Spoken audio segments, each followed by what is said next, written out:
as featherweight champion continues, but this one feels a little different to be able to defend the belt here at home in Sydney. How does this one feel? Yeah, it does. I think every fight from here on out is going to feel different. You know, for me to be able to do so, 37 years old. You know, again, it really is. You know, there's a reason why people are going to bet against you and be like, can he still do it? It shouldn't be done at this age. There's a reason for that, but I'm glad that I get to just prove them wrong every single time and just defy the odds, you know, or whatever you want to say. So it's pretty cool, and then to be able to do it here in Sydney is just incredible. Yeah, at 37 years old, it felt like tonight was just vintage Volk. Like, you just were cruising through the whole thing. How did you feel in there, though, once things got going? Yeah, just, you know, felt fine. I seen everything. Timing was on. Even when I did get caught where I didn't want to be, I was able to still get out of there and still land shots. And he obviously did land shots here and there. But yeah, it's just you know, mentally getting through you. Even when he does tag you, and you know, you don't really want to stand in there with the guy, but you've got to just mentally go, no, look, it's a part of the game. You just got to keep you doing it, you know. So it's a lot that goes through your head physically and mentally, and just getting through it is the toughest part.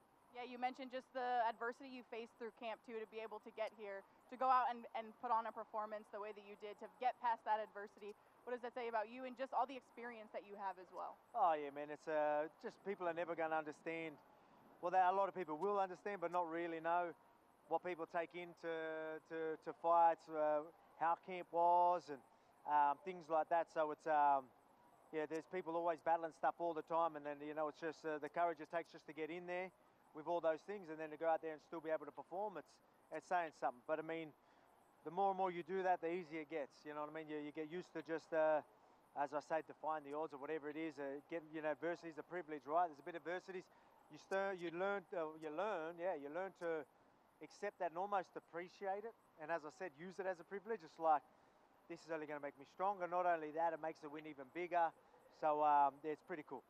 Each fight, I can imagine, is different. A rematch is different too. You guys aren't the same athletes I got in there last April, but what was the biggest difference you felt tonight?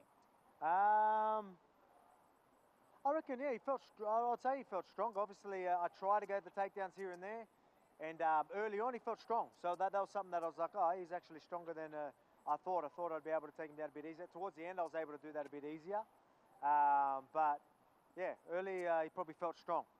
A lot of conversation heading into this one about should Diego be the one that you get to face. There's a list of contenders waiting. You said be careful what you wish for. You were going to show people that.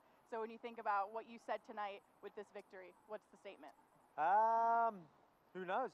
See what they think. You know what I mean? Like, let them think that whatever they want. They might be like, far out, the guys are not Asian, or maybe they're like, oh, nah,